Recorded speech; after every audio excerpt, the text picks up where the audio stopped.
कोट्यवधी रुपयाचा गंडा घातलेल्या माजलगावच्या परिवर्तन पतसंस्थांनी मल्टीस्टेट दिवाळखोरीत निघाल्यानंतर तब्बल 8 वर्षे झाले ठेवीदारांचे पैसे मिळाले नाहीत. ठेवीदार थेट सहाय्यक निबंधकाच्या दारात जाऊन बसले होते. यावेळी सहाय्यक निबंधकांनी त्यांचं तुर्तास मनधरणी केली असली तरी आम्हाला आमचे पैसे लवकर द्या अशी मागणी यावेळी ठेवीदारांनी केली आहे. त्यांच्या ह्या बोलक्या प्रतिक्रिया अतिशय केविलवाण्या आहेत. पाहुयात हे काय म्हणतायत.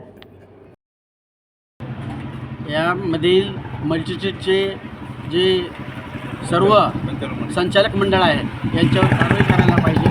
त्याच्या प्रॉपर्टी जप्त करायला पाहिजेत आणि त्या प्रॉपर्टी जप्त करून ठेवीदारांचे ज्या रकमा आहेत त्या परत करायला पाहिजेत. प्रशासनाने याच्यावर जलद अशी कारवाई करायला पाहिजे.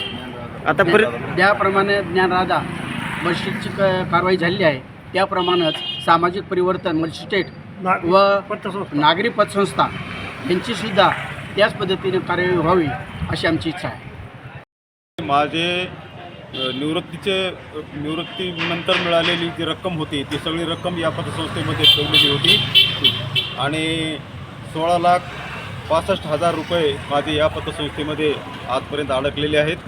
माझं कुटुंब उघड्यावर पडलं आहे. माझे अनेक प्रश्न प्रलंबित आहेत. मुलांच्या शिक्षणाचे प्रश्न आहेत, मुलीच्या लग्नाचे प्रश्न आहेत आणि अतिशय आर्थिक अडचणीमध्ये मी सापडलो आहे.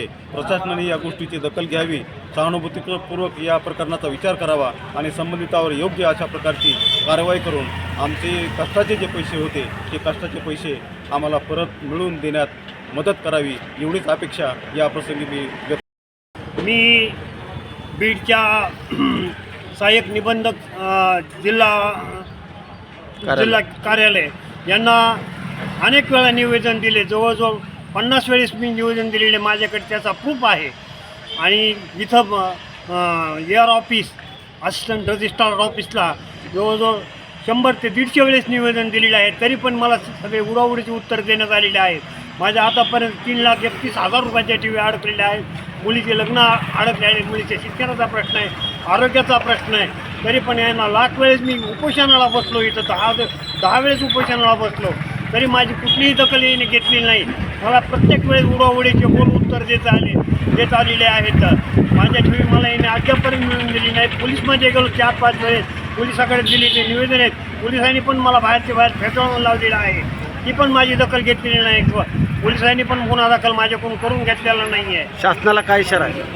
शासनाने या प्रकारची गंभीर दखल घ्यायला पाहिजे आणि ठेवीदाराचे ठेवी देण्यासाठी यांना कडक कारवाई यांच्यावर करायला पाहिजे.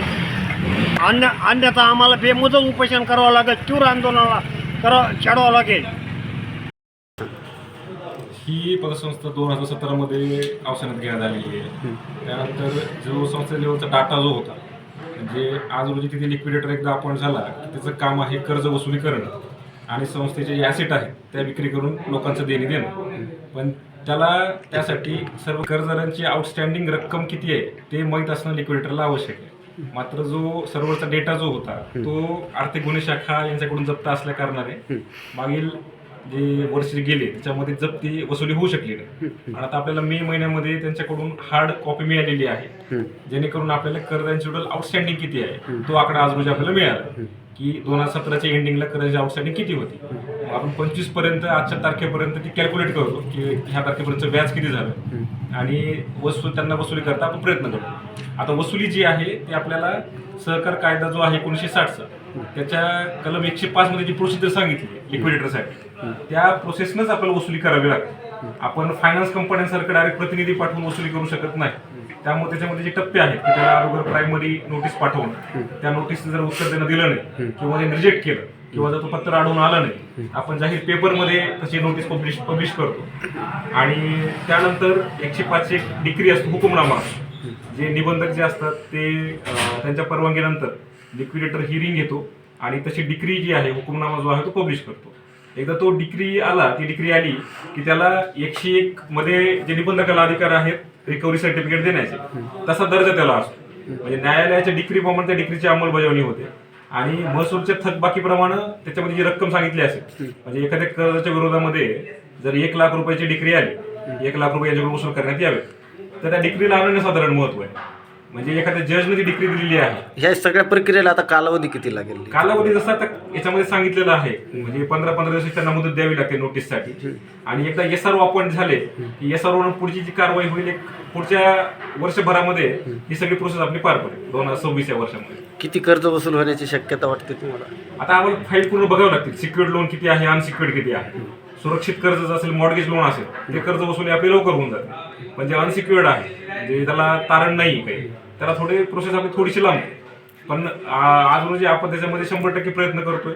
फक्त थोडं कसं की स्टाफची कमतरता असल्यामुळे थोडं स्पीड अप. बोगस कर्ज वसुली असेल त्याच्यामध्ये आपल्याला कारवाई करता येणार नाही. कारण की फॉर एक्झाम्पल जर एखाद्या कर्जदाराला आपण नोटीस पाठवतोय आणि तो इथं येऊन आपल्याला सांगतो की मी कर्ज घेतलेलंच नाहीये, तर त्याची एक जबाबदारी आहे तेव्हा ते संचालक मंडळ गुन्हा दाखल करावा माझ्या नावे बोगस कर्ज उचलल्याबाबत. अन्यथा ते कर्ज घेतलेलं आहे. असा प्रकार घडलाय का संचालकांनी? हो, तसे प्रकार घडलेले आहेत. आम्ही ज्या नोटीस पाठवल्या त्यातले बरेच कर्जदार आमच्यापर्यंत आले आणि त्यांनी सांगितलं की कर्ज जे आहे बोगस आहे, याच्यामध्ये संचालक मंडळावर पुन्हा गुन्हा दाखल होणार आहे.